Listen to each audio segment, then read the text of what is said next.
Olá pessoal, estamos aqui de volta para dar continuidade às videoaulas do nosso curso básico completo em teologia. Começamos o nosso curso tratando da bibliologia, matéria que estuda a palavra de Deus, que é a Bíblia Sagrada como ferramenta e manual de prática e fé. Depois adentramos no módulo 2, que é teontologia, ou estudo do Deus Pai. Dando continuidade, entramos com a cristologia, no módulo 3, que é a doutrina que trata acerca da doutrina de Cristo. No módulo 4, entramos com pneumatologia, ou doutrina ou estudo do Espírito Santo. No módulo 5, estudamos a antropologia, ou o estudo do homem. E no módulo 6, estudamos armatiologia, ou estudo sobre o pecado, ou doutrina do pecado. No módulo 7, tratamos da soteriologia, matéria mais importante do nosso curso, que traz tudo a respeito da salvação em Cristo Jesus. E agora vamos dar a continuidade no nosso estudo, tratando da eclesiologia, ou estudo acerca da igreja. Então vamos nessa aula agora do módulo 8. Nosso curso são 16 módulos e já estamos na metade das nossas videoaulas. O nosso material agora está assim, em apostilas, como eu mostro sempre para vocês. E vamos lançar em breve o nosso livro. Antes de concluir todas as videoaulas, em média uma videoaula que eu gravo por semana, então vamos estar assim disponibilizando também o nosso livro, gratuitamente em PDF ou a versão impressa, se você assim o preferir. Então vamos assim para a nossa videoaula. Assista, curta, compartilhe e divulgue com alguém que tenha o interesse de aprender a palavra de Deus. Vamos assim dar início à nossa videoaula do módulo 8, aula 1, que trata da eclesiologia, ou estudo acerca da igreja. Essa matéria é importante porque ela é dedicada ao estudo da igreja. Compreende ao estudo da igreja como um organismo vivo, com um propósito divino e de relevância na vida dos crentes e da sociedade. A igreja é um projeto de Deus que pertence exclusivamente a Ele. Nós temos várias referências bíblicas na apostila, que você pode estar assim acompanhando em 1 Coríntios 1 e 2, 2 Coríntios 1 e 1, Gálatas 1 e 13, 1 Tessalonicenses 2, 14, 1 Timóteo 3, 5, e também é descrita como Igreja de Deus. Esse tema, como eu falei, é imprescindível. Vamos tratar ela do ponto de vista espiritual e do ponto de vista humano. A igreja, do ponto de vista espiritual, ela é considerada o corpo de Cristo. A Bíblia descreve a igreja como um corpo de Cristo, como cada membro desempenha um papel vital, enquanto, do ponto de vista humano, a igreja é uma instituição organizada, com estrutura na comunidade, liderança, e como um corpo tem vários membros. A igreja é composta de diversos crentes, cada um com dons e chamados específicos. É através da igreja que Deus providencia o seu alimento para o seu povo na terra, como também é proclamado a sua vontade e também é transmitida de geração. A cada geração vai transmitindo. Vamos estudar tudo sobre a igreja nesse módulo. A definição da palavra igreja é eclesia, que vem do latim, que veio do grego. Eclésias, que tem o significado de chamados para fora. Basicamente, é uma assembleia pública, ou reunião dos que foram chamados. Essa ideia reflete o fato de que os membros do corpo de Cristo foram chamados para viver uma vida fora do padrão pecaminoso deste mundo. Comumente a igreja ela é usada para identificar um templo cristão. Essa palavra igreja muitos atribui a um templo, a um cristão, que ele passa de uma placa igreja batista, igreja presbiteriana, igreja Assembleia de Deus. Então, igreja católica. Então, usa essa palavra como um templo, mas a igreja vai muito mais além disso. O termo também identifica o conjunto de fiéis unidos pela mesma fé e que celebram as mesmas doutrinas religiosas. Vamos falar da origem da igreja. A igreja, cremos que teve origem no Novo Testamento. Originou-se na morte e na ressurreição de Cristo, sendo ela inaugurada no dia de Pentecoste, como está lá em Atos 2, 1, 4. Alguns teólogos acreditam que a igreja ela vem antes do Novo Testamento, que ela existe desde o Antigo Testamento, desde Abraão. Embora não haja uma citação clara, explícita na Bíblia, como conhecemos hoje, no Antigo Testamento, a gente vê vislumbres para a sua formação no Antigo Testamento também, quando Deus fez a promessa a Abraão, que chamou ele, e tinha um propósito de erguer ali uma nação. Em Gênesis 12 diz que eu abençoarei os que eu te abençoarem, e em ti serão benditas todas as famílias da terra. Essa promessa indica que Deus ele sempre teve interesse em estender a sua graça salvadora a outros povos além de Israel. E essa bênção chegou a todas as nações. Como uma instituição, a igreja representa um sistema de preceitos dogmáticos, ritos e crença.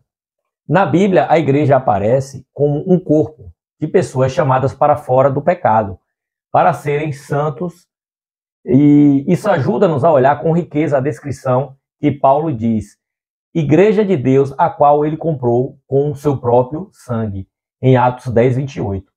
A respeito da igreja, Jesus disse também: as portas do inferno não prevalecerão contra ti.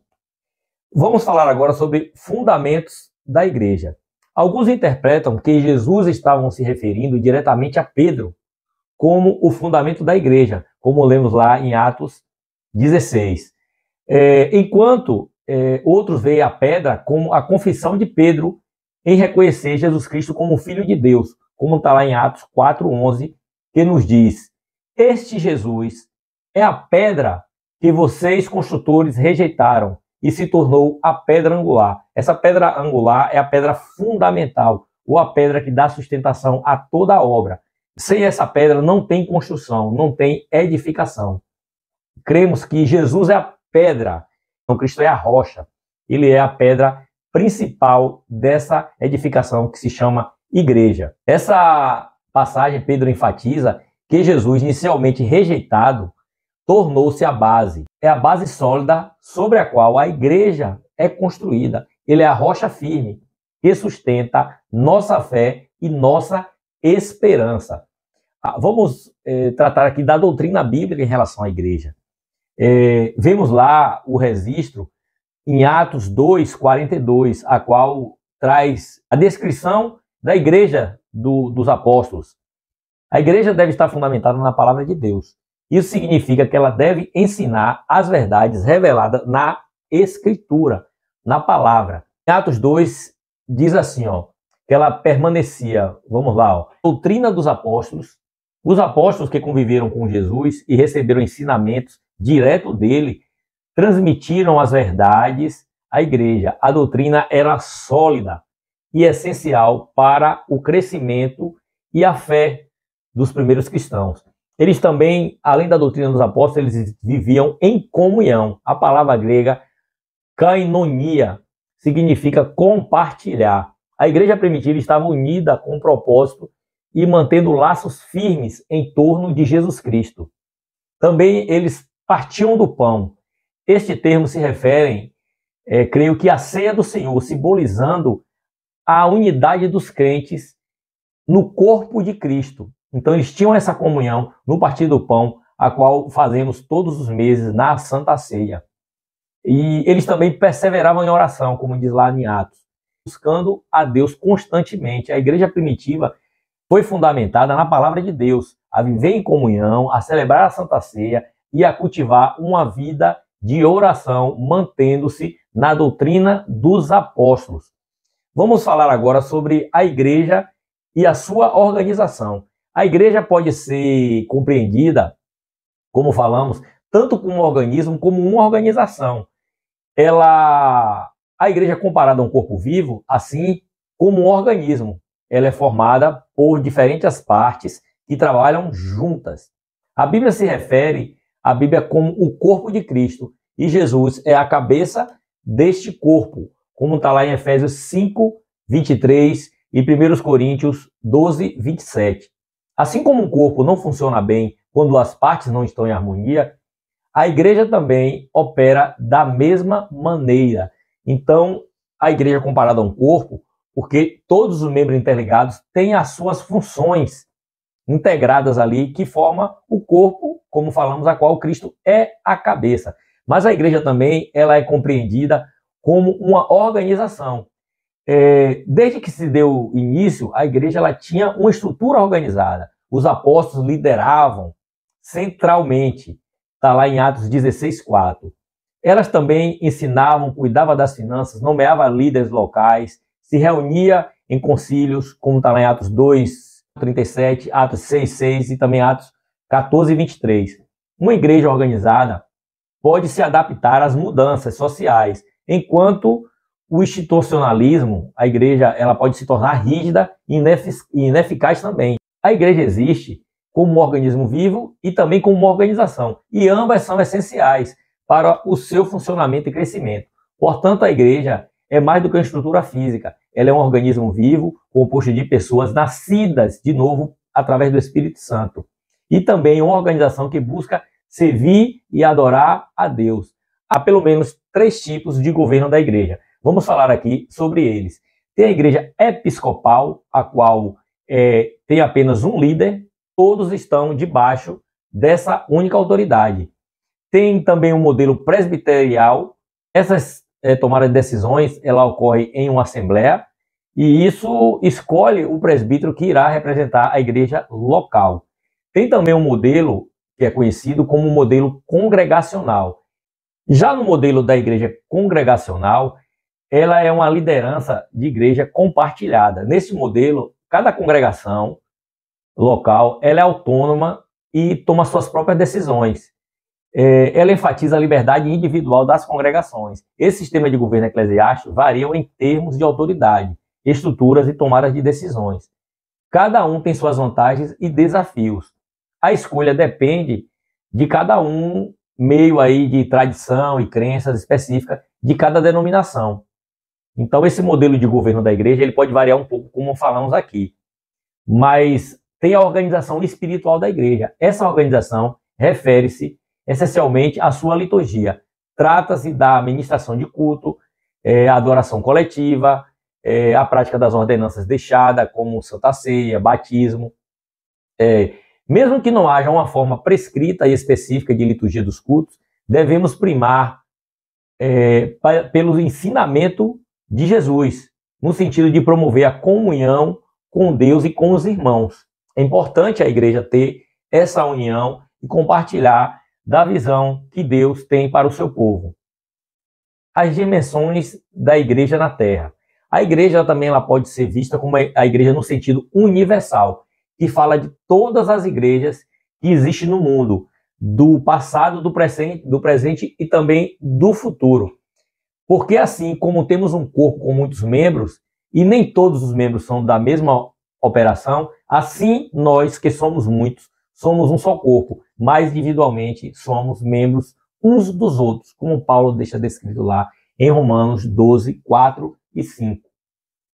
Como falamos a igreja como um corpo, a qual Cristo é o cabeça, a igreja figurada no corpo de Cristo, ela é formada verdadeiramente por todos que têm recebido Jesus Cristo como Salvador. Ao contrário da igreja visível, ela não possui um lugar específico para se reunir. Ela mesma é o templo do Espírito Santo. Vejamos como a igreja universal é apresentada na Bíblia. Quando Cristo disse aos discípulos que edificaria a igreja, ele estava falando no sentido universal, não apenas uma denominação ou uma placa de igreja. Ele estava dizendo que ele edificaria uma igreja que atravessaria gerações. Quando Paulo escreveu dizendo Cristo amou a igreja e a si mesmo se entregou por ela, tem esse sentido dessa igreja universal. Não é que Jesus morreu pela Assembleia, pela Batista, pela Deus é Amor. Não, ele morreu pela igreja no sentido universal. O escritor aos Hebreus fala da igreja universal quando diz a universal Assembleia, a igreja dos primogênitos, que estão escritos nos céus, e a Deus, o juiz de todos, e aos espíritos dos justos aperfeiçoados. Hebreus 12, 23. No Novo Testamento, quando fala de igreja no sentido universal, ela nunca se refere a um edifício ou templos literais. A tradução de igreja, no original, como falamos, é um povo retirado, um povo chamado para fora, que é o sentido de eclesia. Já a igreja no sentido local, ela é um conjunto visível de cristãos locais. Essa igreja local, ela é o grupo de pessoas que vivem em uma comunidade ali, que se reúne, ou pode ser numa casa, pode ser num templo. A igreja nesse sentido local, ela pode ter vários locais. Os cristãos de uma província, de uma região, de um país, como está lá em Gálatas 1 e 2. A igreja também é identificada por grupos que professam ser cristãos em qualquer lugar. Ali está. A organização ministerial da igreja, ela é composta por uma membresia, que é um conjunto de fiéis que passaram pelo batismo, fizeram sua profissão de fé, passaram pelo batismo. Ainda que importante isso aí, não garante que ela faça parte da igreja de Cristo, no sentido espiritual. Esta forma de organização diz respeito ao governo local, à igreja local. Porque nós vemos também Jesus afirmar que nem todos que dizem Senhor, Senhor entrarão no reino do céu. Muitos daquele dia dirão, Senhor, no teu nome eu fiz isso, no Senhor eu expulsei demônio, no teu nome, Senhor, eu curei, no teu nome. Jesus vai dizer, apartai-vos de mim que eu não conheço. Nunca vos conheci, malditos. Então, assim, não é só fazer parte de uma comunidade, você tem que ter a testificação do Espírito na sua vida, abandonar a prática pecaminosa e viver em amor, em harmonia, fazendo tudo para a glória de Deus. Então, tem várias formas de governo eclesiástico, local, distrital, regional e nacional. Por meio do Novo Testamento, verificamos que a autoridade administrativa e espiritual da igreja local é competência do pastor. Todos os demais cargos e funções têm essa hierarquias aí. Na igreja também há cargo de caráter espiritual, conforme expõe a Escritura na carta de Paulo aos Efésios 4:11, que fala dos dons para a igreja, que são dons, nesse caso, são dons ministeriais, que são 5 dons. Temos os dons espirituais, que são 5 dons. Apóstolos, profetas, evangelistas, pastores e mestres. Nessa disciplina, mais na frente, vamos também abordar esses 5 dons ministerial. Atualmente, a igreja pode significar casa de oração ou templo, onde também o povo de Deus se reúne. Há vários segmentos do cristianismo. São também chamados de igreja, como igreja católica, igreja evangélica, igreja protestante, igreja batista, igreja Assembleia de Deus, Deus é amor, presbiteriana. Então, a palavra igreja, em sentido literal, abrange o conceito de congregar e reunir, pois trata da reunião dos fiéis em um local específico. Atos 9:31, Romanos 16, 2 Coríntios 8, Gálatas 1, tudo isso vai estar, esses versículos estão todos expostos na apostila. No entanto, quando o termo está no singular, cita-se a região a qual a igreja local se encontra. Atos 14, Romanos 16, 1 Coríntios 1, 1 Tessalonicenses 1. Essa perspectiva fortalece o fato de que o trato e relacionamento de Deus com ela não é só no sentido universal, mas também local, congregacional e também direto a cada um dos membros da igreja. Vamos agora, no próximo bloco, tratar símbolos da igreja. Dando continuidade à matéria de eclesiologia, vamos agora falar sobre símbolos da igreja. A igreja ela é apresentada nas Escrituras com alguns símbolos, dentre os quais ele mostra a natureza e a missão e os recursos dados pelo Senhor da igreja, que é Jesus Cristo. A igreja ela é simbolizada pela Virgem Imaculada, tendo em vista a pureza e a brandura. Apóstolo Paulo, 2 Coríntios 11:2, diz: os tenho preparado para vos apresentar como uma virgem pura a seu marido, a saber, Cristo, esposa do Cordeiro, em virtude da aliança feita pelo sangue do Cordeiro, e deve viver fiel ao seu Senhor, se preparando para as bodas. Em Apocalipse 19:7 é descrito. Fala também de corpo. Como corpo, a igreja tem a cabeça, que é Jesus Cristo, a qual mantém o governo da igreja. Falando de corpo, o corpo tem vida. E Jesus disse: quem ouve a minha palavra e crê naquele que me enviou tem a vida eterna. João 5,24. Fala de sensibilidade. Amai-vos cordialmente uns aos outros com amor fraternal. Romanos 12:10. Fala em corpo, fala de unidade. Todo um corpo, tendo muitos membros, é um só corpo. Como dizem Atos 2, 44 e 45. Fala de cooperação. Todos os membros do corpo entre si são interligados. Nenhum deles é corpo isoladamente. Diretamente ou indiretamente, todo o corpo faz parte de um só sistema.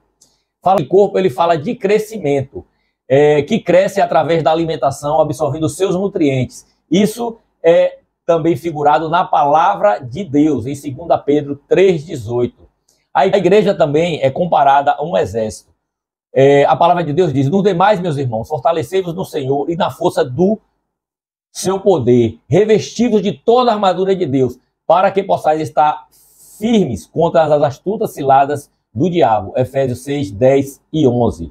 Porque nós estamos em um combate espiritual contra o mal. Este é o combate da fé, segundo os Coríntios 10, 4 descreve, que continua até a igreja escalar o porvir, que está registrado em 2 Timóteo 4, 7 e 8.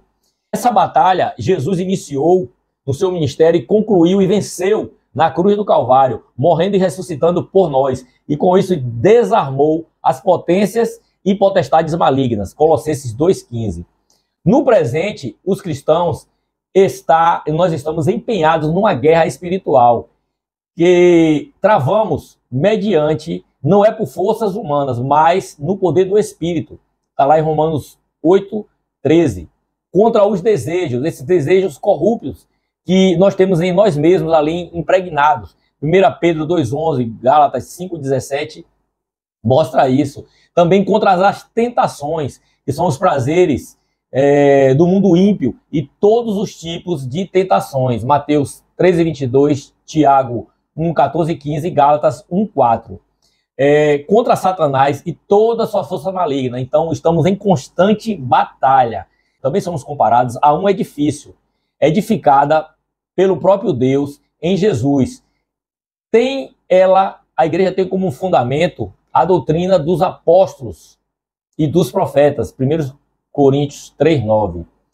Também é conhecida como Nação Santa, Castiçal, Universal Assembleia e também Família de Deus, família a qual, através da adoção, reunimos-nos todos os que aceitam Jesus como Salvador, ele passa a pertencer à família de Deus, como está em Efésios 2:17 e 22.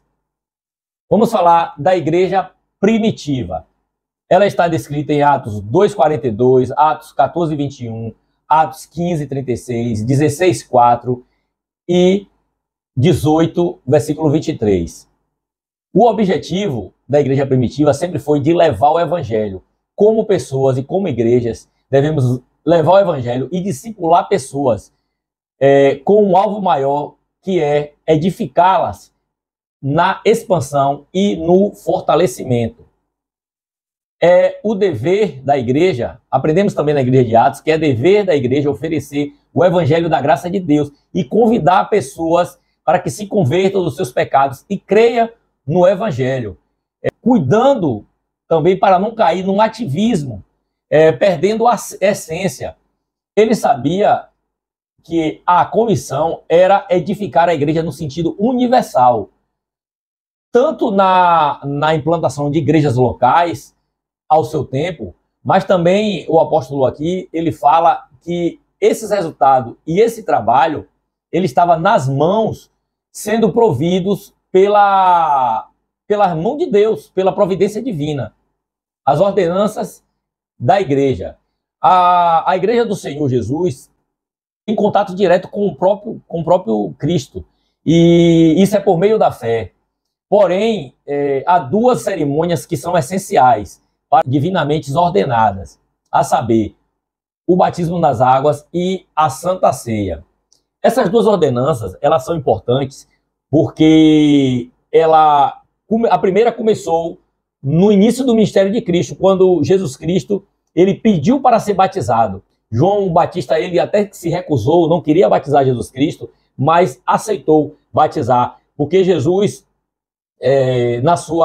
no seu batismo lá registrado em Mateus 3, a partir do versículo 13, ele veio para cumprir. Jesus pediu para ser batizado, como está lá registrado em João 4:1.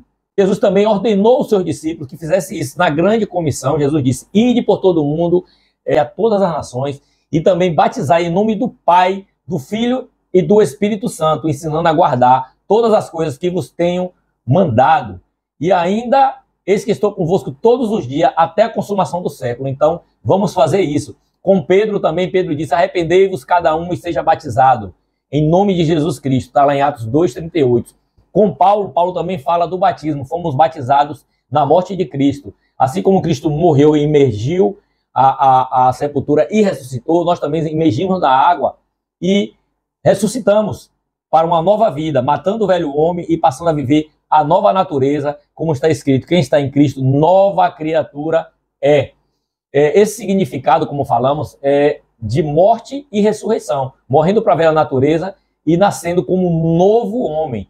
E isso não é só de maneira figurada, mas também passamos a viver em comunidade, a comunidade da fé, com atitudes que testificam publicamente diante do mundo nossa lealdade a Cristo, juntamente com todo o povo de Deus na terra. O outro mandamento de Cristo, ou ordenança, é a Santa Ceia. Jesus Cristo começou cumprindo a primeira ordenança sendo batizado, e seu ministério terreno ele encerrou realizando a ceia, que era um memorial que a igreja deveria fazer. Ele é de suma importância, não é um mero símbolo, mas sim uma das verdadeiras verdades da nossa fé. A Santa Ceia lembra a morte de Cristo em nosso lugar e é reconhecida pelos evangélicos como ordenança, como está lá em 1 Coríntios 11:24, que Jesus Cristo diz: fazer isto em memória de mim, e fala para fazer até que ele venha. Ela tem uma importância no passado, porque faz-nos recordar da morte de Cristo para remir os pecados e nos livrar da condenação. Ela é importante também no presente, porque a ceia mostra a nossa comunhão com Cristo, com nossos irmãos, e é um ato de renovação da nova aliança. Como diz, é um ensaio para aquele grande dia, que está descrito aqui, que devemos fazer isso obedecendo a sua palavra, como está em 1 Coríntios 11:29. E também a sua importância para o futuro. A ceia do Senhor também aponta para a iminente volta de Cristo, a qual ele arrebatará sua noiva amada, e com isso vamos participar das bodas do Cordeiro, descrita em Mateus 26:29. Os elementos da Santa Ceia, ele é composto pelo pão, que simboliza o corpo de Cristo, quando Cristo seu corpo é pregado na cruz do Calvário ali, configura isso sendo partido por nós. Então, o pão significa o corpo de Cristo. O vinho, ou fruto da vide, ele é o cálice do Senhor, em Mateus 26:19, e também em 1 Coríntios 11, onde Paulo descreve a celebração da Santa Ceia. O vinho representa o sangue de Cristo vertido para nos salvar do nosso pecado. Por Adão entrou o pecado, pela morte de Cristo, seu corpo partido e seu sangue derramado, seu corpo oferecido à morte e o seu sangue derramado como vida, trazendo vida para nós, que sem derramamento de sangue não há remissão de pecado, como estudamos lá em soteriologia. Então, mas como precioso o sangue de Cristo, a Bíblia fala que não fomos comprados, esse preço que Jesus pagou não foi preço de ouro, prata, o que tem de mais precioso nessa terra, não foi com esses bens preciosos terrenos que fomos comprados, mas fomos comprados por algo que é imaculado, incontaminado, precioso, o sangue de Cristo. Está lá descrito em 1 Pedro 1:18 e 19. Vamos falar sobre os dons espirituais para a igreja. Esses dons são habilidades e capacidades especiais concedidas aos indivíduos pelo Espírito Santo, de acordo com a vontade de Deus. Olha o que diz em 1 Coríntios 12, do 7 aos 11. Mas um só Espírito opera todas as coisas, repartindo particularmente a cada um como quer. Então, assim, o Espírito Santo é derramado conforme a sua multiforme graça. E vamos aqui listar os 9 dons que a Bíblia descreve. Palavra de sabedoria. Este é um dom inteiramente ligado ao conhecimento profundo sobre Deus e os seus desígnios. O 2 é palavra de conhecimento. Este dom transforma simples homens em mestres que manejam bem a palavra na área do ensino. Também tem a fé. Esse dom se refere às pessoas que alcançam coisas extraordinárias através da fé. Tem os dons de cura. Esses dons é dado para trazer alívio àquelas pessoas que sofrem com enfermidades, doenças. Tem também a operação de maravilhas. Envolve os eventos sobrenaturais, como sinais e prodígios. Suas manifestações são ordinárias, são extraordinárias no poder de Deus. Tem também o dom de profecia. O dom de profecia, ele traz para trazer aquilo que está oculto e aquilo que ainda está por vir. Tem também o dom de discernimento de espírito. Tem a capacidade de discernir por quais espíritos alguém possa estar sendo usado. Sabemos que temos o nosso próprio espírito que fala, que é a voz do nosso intelecto, da nossa alma. Tem também o Espírito de Deus e também tem o Espírito maligno. A gente tem que saber quem é que está falando conosco em determinado momento. Então, esse é a importância do dom de discernimento do Espírito. Temos também a variedade de línguas. Línguas a qual o próprio Paulo chama das línguas dos anjos. Tem a interpretação de línguas. Tem os dons de língua e tem os dons de interpretação de línguas, que é para a edificação da igreja. O dom de língua, a pessoa falar em línguas edifica só ela própria. Mas quando a interpretação, ela edifica a igreja. Mas nada substitui a inerrância da palavra. Temos que ter cuidado para não ficar vivendo, vamos ver lá na frente, de profecia, mas buscar inteiramente a palavra escrita, a inerrante palavra de Deus. Esses 3 dons a gente pode dividir em 3 características. Os dons da fala, que envolve profecia, variedade de línguas e interpretação de línguas. Tem também os dons da revelação, que é a palavra de sabedoria, palavra de conhecimento e discernimento de espírito. Tem também os dons da fé, que é fé, dom de cura e operação de maravilhas. Os dons, eles são dados, não são para privilegiar o crente, a própria pessoa, ou o seu engrandecimento pessoal.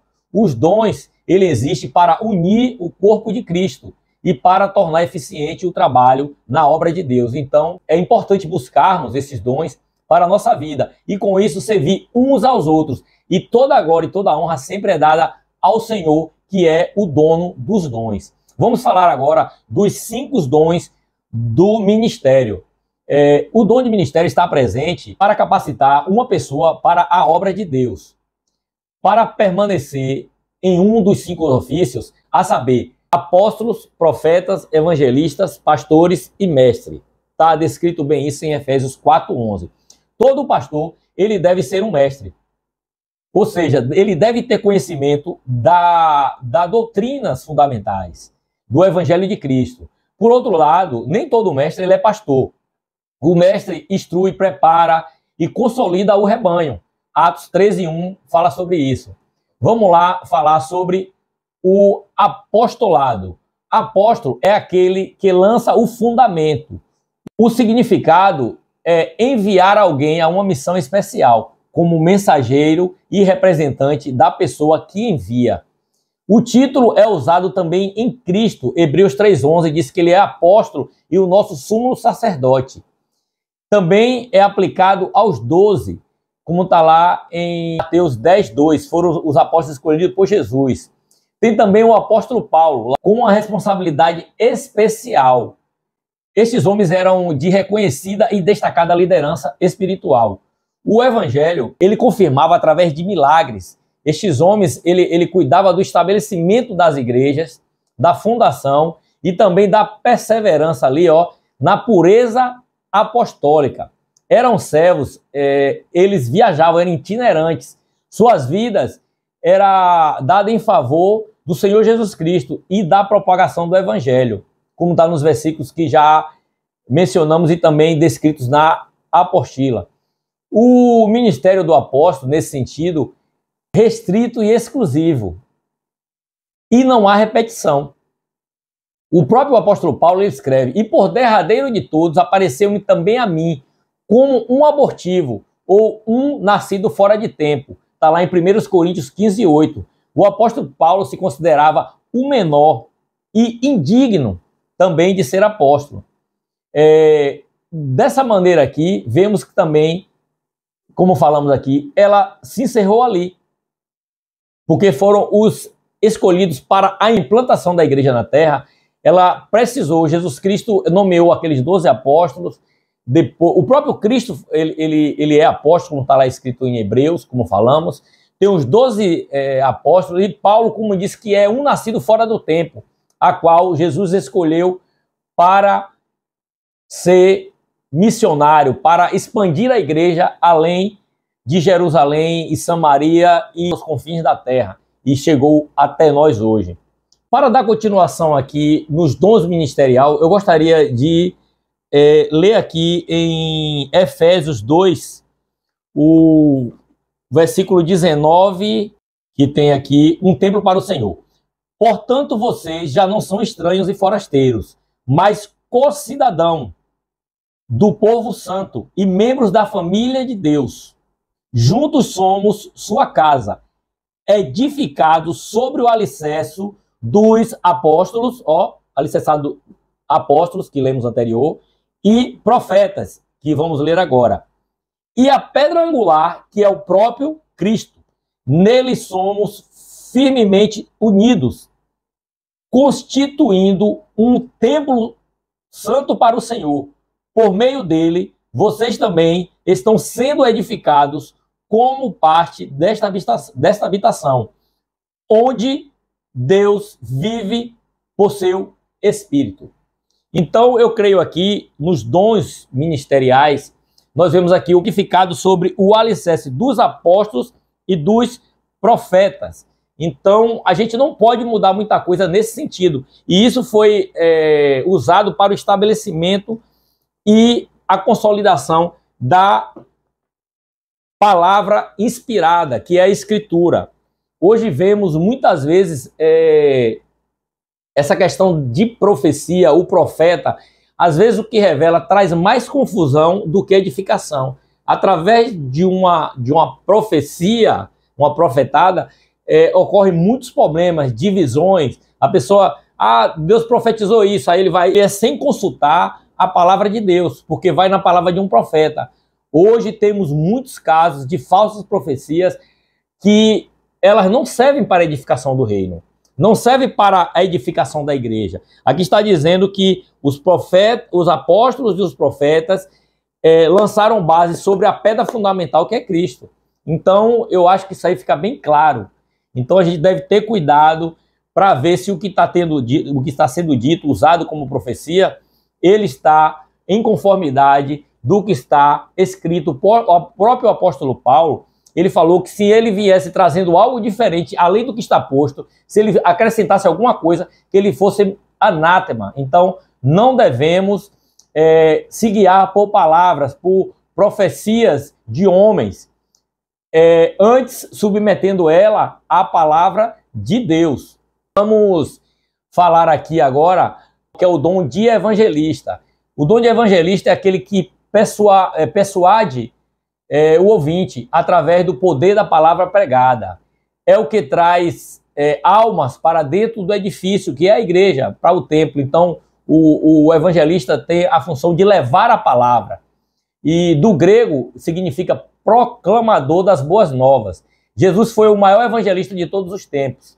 As palavras proclamadas pelo poder do Espírito, ela tem a autoridade de Cristo, ela revela a justiça de Deus, ela demanda arrependimento, convence do pecado, da justiça e do juízo. Ela gera também fé no coração do pecador, trazendo salvação. Também liberta as almas do poder de Satanás. Porém, para todos que rejeitam, ele o quê? Rejeitou a palavra de Deus, ele não tem mais outra solução. O Espírito é que convence. Se ele não se deixa, se ele resiste ao Espírito, quem é que há de convencer o homem? Todos os versículos estão descritos na nossa apostila ou no nosso livro. O quarto dom ministerial aqui da igreja é de pastor.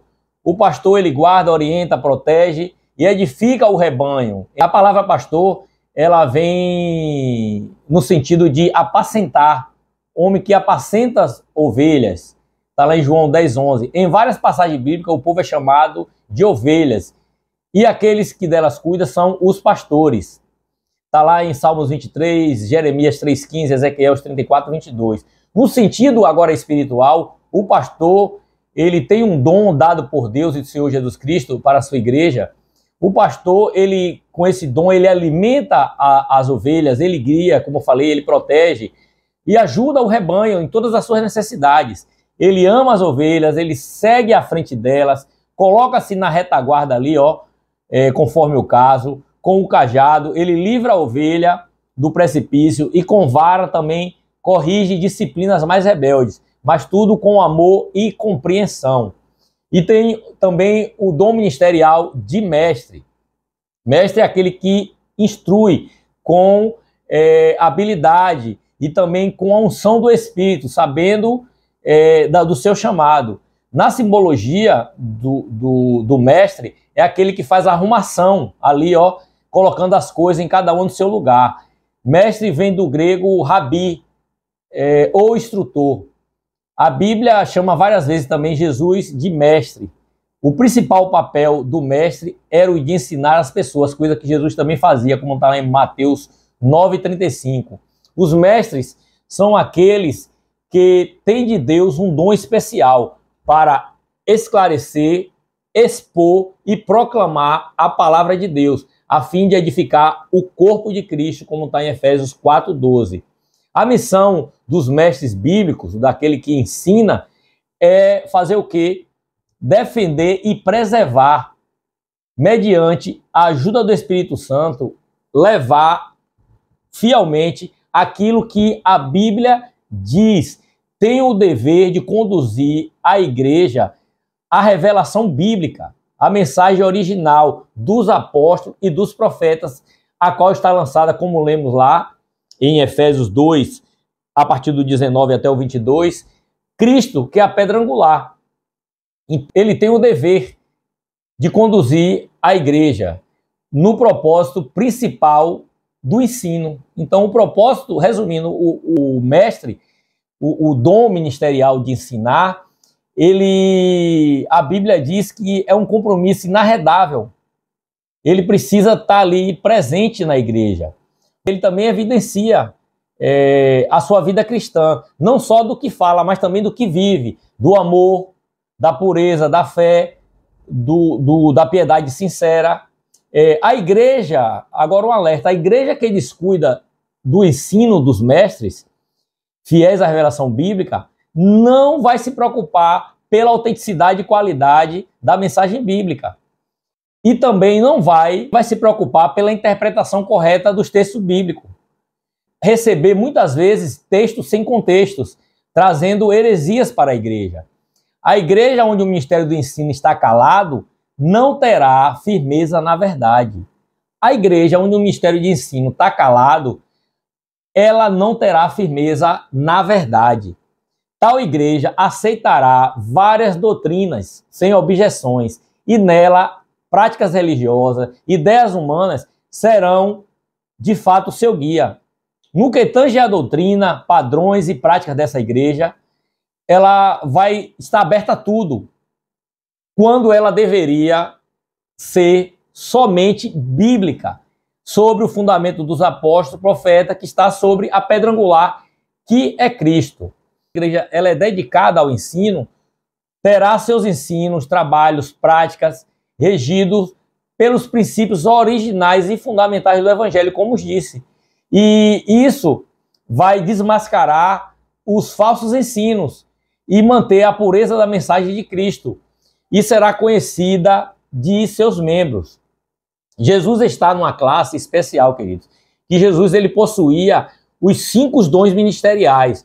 Porque, como diz em João 3:34, ele tinha o Espírito de Deus sem medidas. Então, em outras palavras, Jesus tinha unção e ele tem seu ministério terrestre, coisa que ninguém mais vai ter. Pois a Bíblia diz que os crentes têm um espírito sob medida. Jesus tinha um espírito sem medidas e o cristão ele tem um espírito sob medida. Então cada um tem uma função. Não adianta dizer que você tem todos os dons, se qualificar como um Deus, achando que pode fazer todas as coisas. Não, cada um tem o seu chamado para humildemente cumprir aquilo, o seu chamado, a qual um dia vai prestar conta a Deus do que foi lhe confiado. A palavra de Deus inspirada, ela é suprema autoridade e está acima de toda instituição, todo CNPJ ou qualquer denominação. A palavra de Deus, ela é a inerrante, suprema palavra de Deus. Vamos falar agora da disciplina na igreja. Ela envolve a aplicação de princípios bíblicos para manter a ordem, santidade e crescimento espiritual dentro da comunidade cristã. Ela sempre deve ser conduzida com amor, graça, misericórdia, buscando a restauração e a edificação dos membros. A igreja é uma família espiritual e a disciplina, assim como numa casa, precisa ser cumprida para fazer parte deste relacionamento de família. E a família também como a família de Deus na terra. A disciplina na igreja são indispensáveis. E nós temos várias referências bíblicas, como 1 Coríntios 5, 2 Coríntios 5 também, a carta de Paulo também, na segunda carta aos Tessalonicenses 3, 14 e 15, a carta a Timóteo 1, 20, a carta de Tito 3, 10. O exercício da disciplina é competência dos oficiais da igreja. A disciplina, ela faz parte do ensino das Escrituras Sagradas, como está lá em Mateus 18, 15 e 18. Jesus instituiu a disciplina na igreja, quando deu aos seus apóstolos, e em conexão com a palavra, ele diz: o que vocês ligarem aqui na terra será ligado nos céus. Então isso mostra que tudo tem uma ordem. E somente porque Cristo deu esse poder à igreja é que ela pode exercê-lo, visando o bem. Então essa disciplina, ela é aplicada não para o mal, mas para o bem. Como está escrito em 1 Coríntios 14, 33, que diz: Deus não é Deus de confusão, senão Deus de paz, como em todas as igrejas dos santos. Então, a disciplina ela é para trazer paz, trazer correção e trazer cura. A aplicação da disciplina na igreja, ela de modo correto, espiritualmente falando, ela mantém santidade e tem o seu aspecto medicinal. Mas tem casos também que o remédio não resolve. E às vezes ocorre a amputação de um membro, assim como é no corpo, quando tem uma infecção, para ela não contaminar todo o corpo, às vezes ela é cortada ali da membresia. Um corpo, às vezes você vê a pessoa amputando algum órgão, que para ela própria não morrer. Então ali, mas a Bíblia ensina a sempre fazer isso para o bem e não para o mal.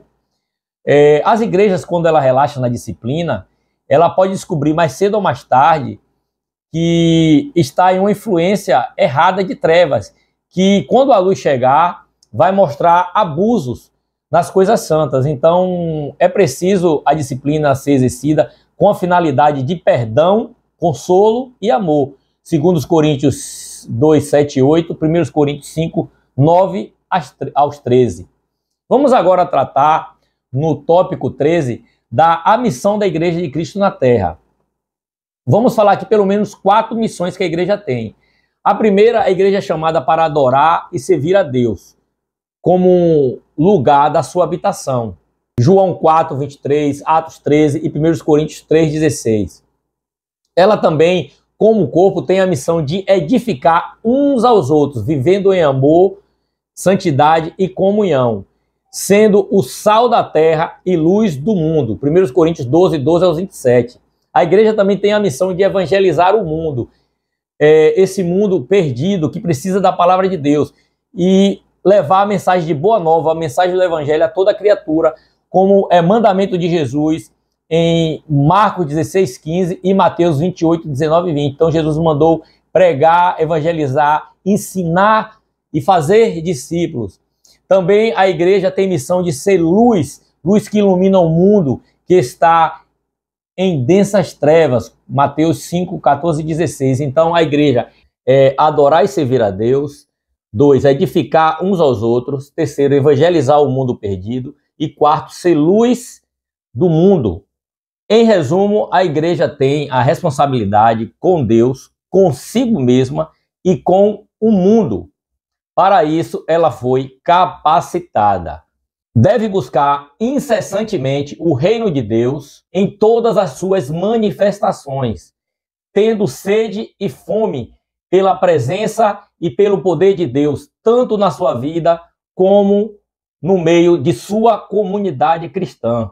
Noutras palavras, requer esforço sincero, constante, combatendo com fé, aliado a uma forte vontade de resistir ao pecado e a Satanás e à sociedade perversa que vivemos. Para concluir, a igreja é composta de pessoas lavadas e remidas no sangue de Jesus Cristo, ao qual ele comprou. Devemos reconhecer que ele é Senhor das nossas vidas e estamos selados também com o seu Espírito Santo. Seria impossível reunir todos os cristãos na face da terra, mas dá para nos reunir como igreja local e fazer a diferença onde quer que nós estejamos. O mandamento de sujeitar-nos às autoridades espirituais delegadas é para o nosso bem, para o nosso bem-estar espiritual. Então, devemos reconhecer a importância que a Bíblia dá à igreja local. Dessa maneira, conseguimos expressar o que é a igreja de Cristo na Terra, como embaixadores do Senhor e toda aquela simbologia a qual falamos nessa lição. A igreja local, ela não é o reino de Deus em sua plenitude, mas ela é uma expressão que Deus dá aos homens aqui na Terra. Portanto, a igreja, ela realiza as obras do reino mediante a proclamação do evangelho que lhe foi outorgado. Como igreja, ela não fala de si mesma, mas do reino de Deus. A igreja deve ser fonte de crescimento espiritual. Então, chegando assim ao final de mais uma aula, nesta disciplina tratamos de eclesiologia, ou ensinamento acerca da igreja. Decorremos aqui diversos assuntos, ao qual você pode recapitular aí. Vai estar também no nosso livro conjunto. Falamos da definição de igreja, a origem da igreja, fundamentos da igreja, a igreja e a sua organização, as dimensões da igreja na Terra. Falamos dos símbolos, a igreja e seus símbolos. Falamos da igreja primitiva. Falamos das ordenanças da igreja, que é o batismo e a Santa Ceia. Sobre os dons espirituais da igreja. Falamos dos dons ministeriais da igreja. Falamos da disciplina na igreja. Falamos a missão da igreja. Falamos o papel do cristão no reino. E agora concluímos dizendo a você que foi mais um prazer estar aqui, sempre alertando que esse assunto aqui, ele não foi a exaustão, foi apenas uma abordagem aqui breve, mas que possa auxiliar ao debate, que você também possa pegar a sua Bíblia, conferir todas as referências bíblicas e também procurar estudar a palavra de Deus, porque o próprio Jesus disse: examinai a Escritura, porque é nela que vocês vão ter a vida eterna. Sendo assim, eu peço que você compartilhe esse vídeo. Nós temos esse curso em 16 módulos. Esse foi o 8º, estamos na metade do nosso curso. Nosso material didático está pronto já há quase 2 anos que estamos lá, estamos revisando ele, fazendo a diagramação para breve lançar o nosso livro. O PDF vai ser gratuito e vamos ter também a opção impressa, se você assim desejar adquirir. Então, muito obrigado. De novo, compartilhe isso aí, deixe seu comentário, deixe seu joinha, inscreva em nosso canal, que sempre vamos trazer conteúdo de relevância para o seu crescimento na fé. Não crescer só na graça. A Bíblia diz que devemos crescer na graça e no conhecimento. Sendo assim, Deus os abençoe e até o próximo vídeo.